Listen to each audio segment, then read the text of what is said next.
Hello everyone, आप सब कैसे हैं। मैं उम्मीद करता हूं कि बहुत अच्छे होंगे और अपनी पढ़ाई को बहुत अच्छे से कर रहे होंगे। मैं आकाश कुमार बढ़ाना आईसीटी वर्चुअल क्लासरूम में आपका बहुत बहुत स्वागत करता हूं मेरे प्यारे बच्चों। जैसा आपको पता है कि आपकी 10th क्लास है और 10th क्लास में हम लोग देख रहे हैं आपका पॉलिटिकल साइंस। और बच्चों, पॉलिटिकल साइंस में हम लोग आपका बात कर रहे हैं चैप्टर नंबर 1 की, सत्ता की साझेदारी। देखिए, हम लोग सारे चैप्टर के अब तक जितने भी आपके शॉर्ट नोट्स हैं, आपके महत्वपूर्ण नोट्स हैं, लॉन्ग क्वेश्चन है, उन सबको कर लिया है। आज हम बात करेंगे सत्ता के साझेदारी के ऊपर, और जो इसके आपके मोस्ट इम्पोर्टेंट जो पहलू हैं, उन सभी पहलुओं की हम लोग इसके अंतर्गत अपनी चर्चा करेंगे और इसकी बात करेंगे। चलिए, तो हम चलते हैं सीधा डिजिटल बोर्ड की तरफ। देखिए, ध्यान देना है आपको, जो आपका चैप्टर है आप इसको पढ़िए और ध्यान दीजिए, और आपको याद भी आएगा। पार्ट नंबर 1 है, और सबसे पहले मैं पढ़ाया था सत्ता की साझेदारी, इसको देखना है। ठीक है, चलिए बात करेंगे सत्ता की साझेदारी के। और जो पहला ही जो चैप्टर है, उस पहले ही चैप्टर के विषय में हम लोग सारी चीजों को बहुत अच्छे से देखेंगे। देखिए, आधुनिक लोकतंत्र तांत्रिक व्यवस्थाओं में सत्ता की साझेदारी के अलग अलग तरीके क्या हैं। तो आंसर है कि आधुनिक लोकतंत्र व्यवस्थाओं में सत्ता की साझेदारी के तरीके, सत्ता की साझेदारी के तरीके अलग अलग निम्न है। कैसे हैं? निम्न है। चलिए देखते हैं कौन कौन से हैं। उन सारे प्रकार को हम लोग एक एक करके बहुत अच्छे से करेंगे। सबसे पहले देखिए,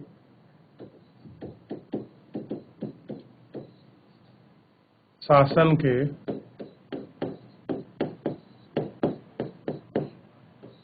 विभिन्न अंग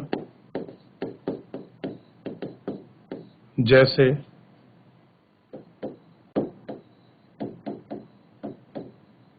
विधायिका,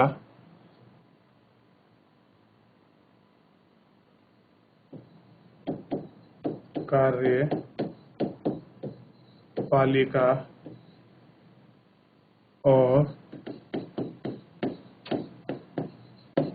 न्यायपालिका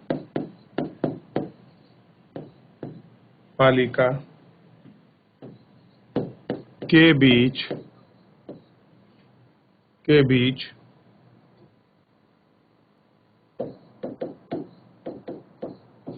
सत्ता का बंटवारा,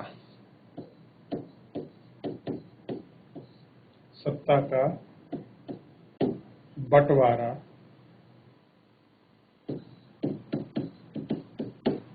बंटवारा शासन के विभिन्न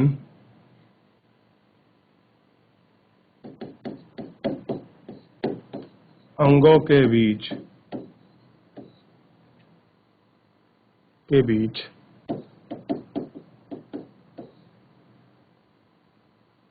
सत्ता के बंटवारे को सत्ता का क्षैतिज वितरण कहते हैं। क्या कहते हैं? सत्ता का क्षैतिज जो वितरण है वो कहते हैं। क्योंकि इसमें सरकार के विभिन्न अंग एक ही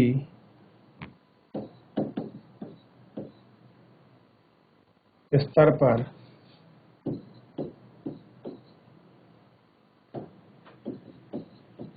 रहकर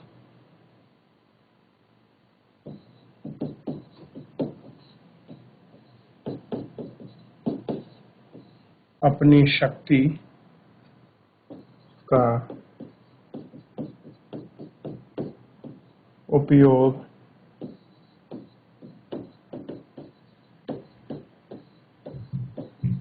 कर सकते हैं।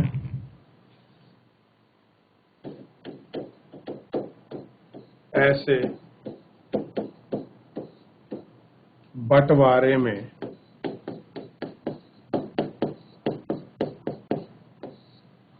विभिन्न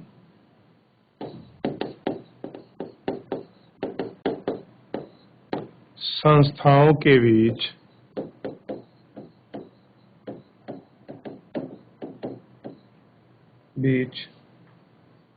सत्ता का संतुलन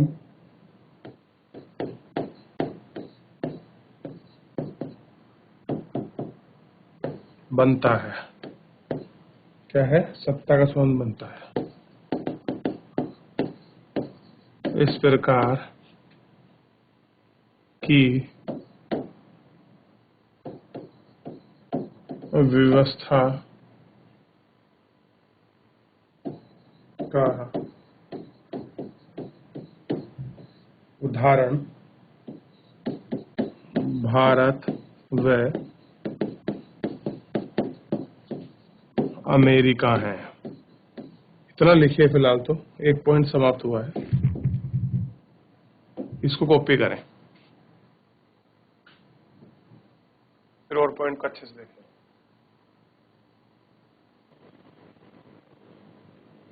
हुआ कॉपी बच्चों?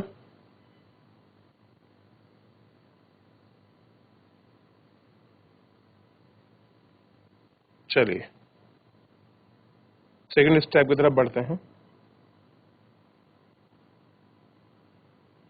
देखते हैं क्या है सेकंड स्टेप। इसी में सेकंड है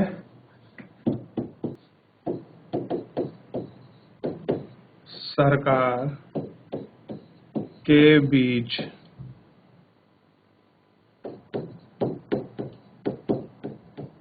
भिन्न भिन्न स्तरों पर सत्ता का बंटवारा। देखिए, इस प्रकार के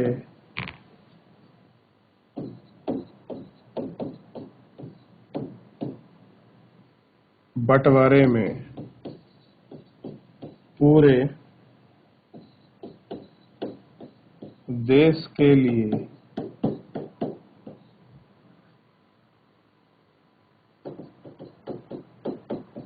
सामान्य सरकार रहती है, जिसे संघ ओब्लिक केंद्र सरकार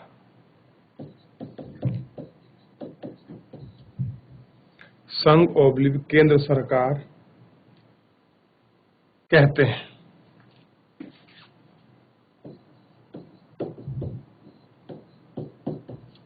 लिखिए इसको, केंद्र सरकार कहते हैं। इसको कॉपी करें, फिर आगे बढ़ रहे हैं।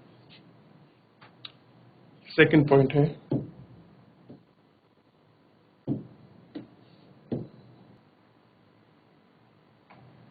करें इसको, फिर आगे बढ़ चलेंगे।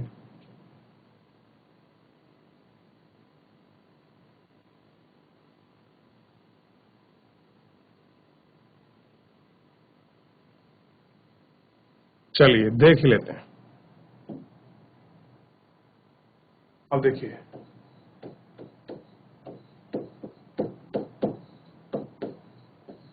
प्रांतीय क्षेत्रीय स्तर के या स्तर पर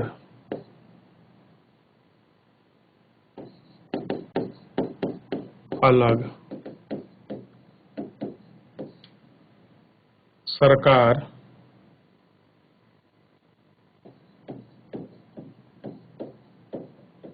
रहती है,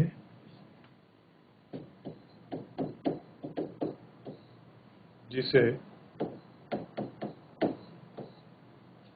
भारत में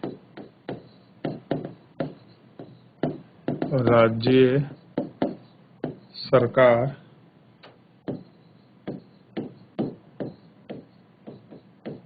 कहते हैं।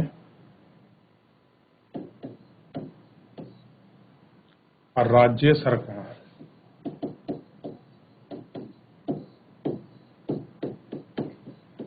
के नीचे स्तर पर भी नगर पालिका और पंचायतें होती हैं।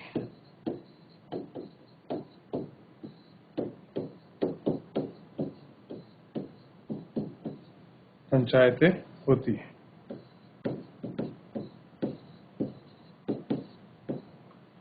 इस प्रकार के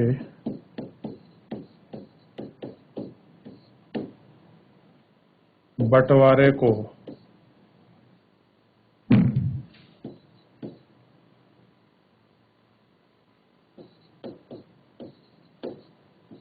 ऊर्ध्वाधर वितरण भी कहते हैं। क्या कहते हैं? ऊर्ध्वाधर वितरण भी कहते हैं। लिखिए चलो, फिर थर्ड पॉइंट बढ़ेंगे आगे। इसको लिखिए, क्या कहते हैं? ऊर्ध्वाधर वितरण भी कहते हैं। देखिए, आपको समझने की आवश्यकता है कि जैसे हमारी सरकारें होती हैं, एक केंद्र स्तर पर केंद्र के अंदर राज्य सरकारें काम करती हैं, उसी प्रकार राज्य सरकार के अंतर्गत जो आपके स्थानीय शासन के जो निकाय हैं, जैसे आपकी नगर पालिका है, नगर निगम है और नगर पंचायत है, पंचायतें हैं, ये सब क्या होती हैं? इसके अंदर ही होती हैं। तो आपको इन सब का ध्यान रखना चाहिए। ठीक है, चलिए देखते चलिए, इसको पढ़ते चलिए और एक एक सारी चीजों को ध्यान देकर चलें। बढ़ते चलें, देखते चलें। हुआ कॉपी बच्चों? जो थर्ड पॉइंट है उसको देखते हैं।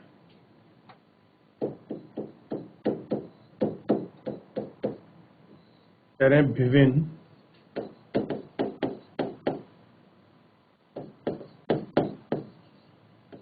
सामाजिक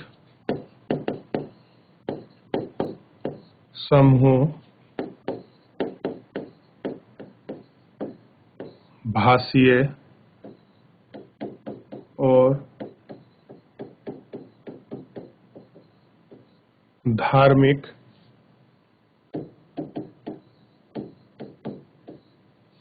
समूहों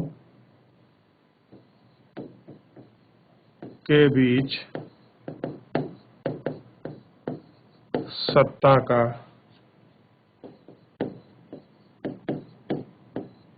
बंटवारा कैसा है? देखिए,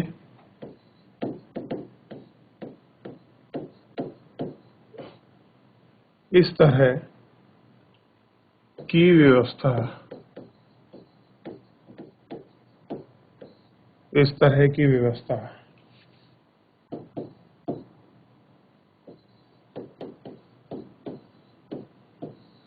विधायिका और प्रशासन में अलग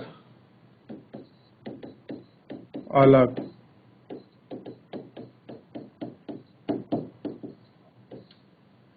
सामाजिक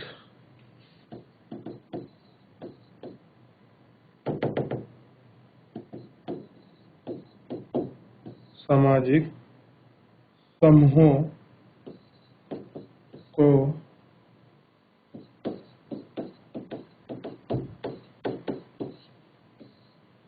हिस्सेदारी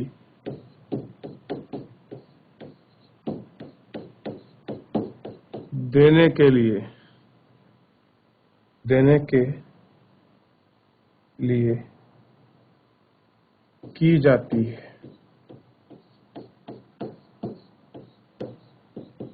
देने के लिए की जाती है।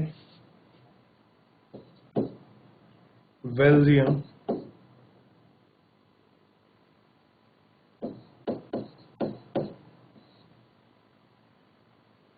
में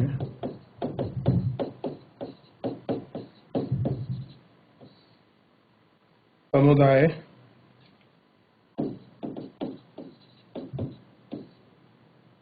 सरकार इसका उदाहरण है। क्या है? समुदाय सरकार इसका उदाहरण है। ठीक, ये आपको ध्यान रखना है।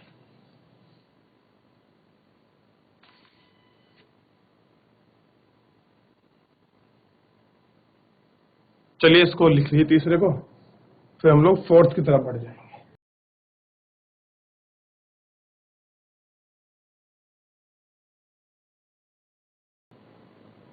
हो गया? बढ़े आगे। चलिए देखिए, फोर्थ को देखिए क्या कह रहे हैं। विभिन्न सरकार के दबाव समूहों और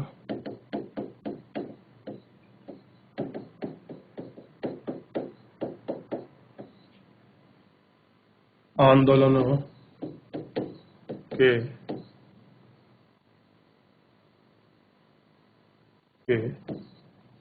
रूप में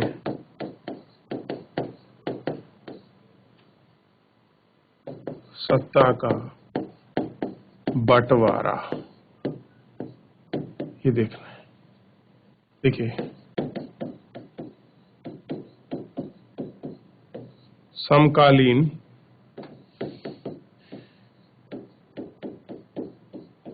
लोकतांत्रिक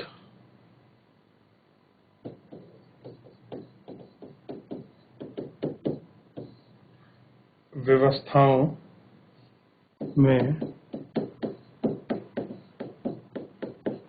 विभिन्न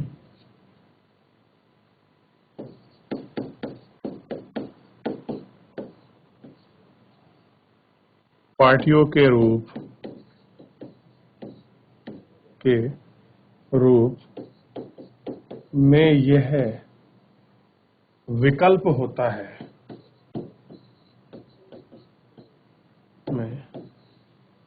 यह विकल्प होता है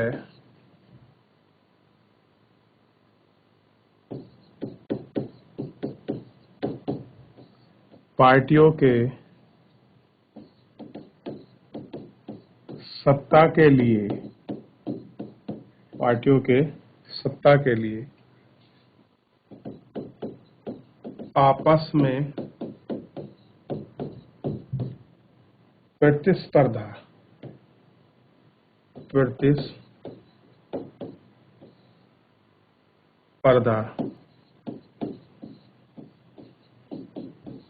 करती है। सत्ता बारी बारी से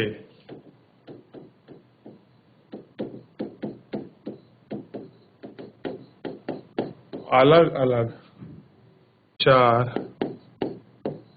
धारा और सामाजिक सामाजिक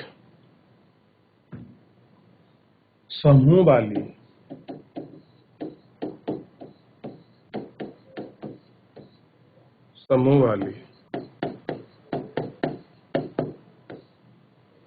पार्टियों के हाथ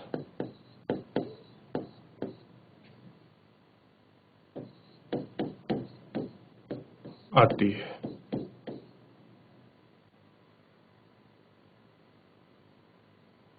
आती जाती रहती है। अच्छा, आती जाती रहती है।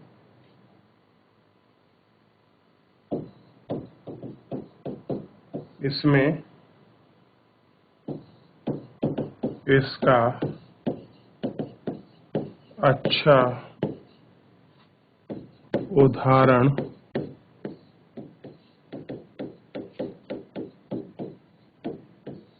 अमेरिका है। चलिए यहाँ से कॉपी करें, देखें फिर इसको।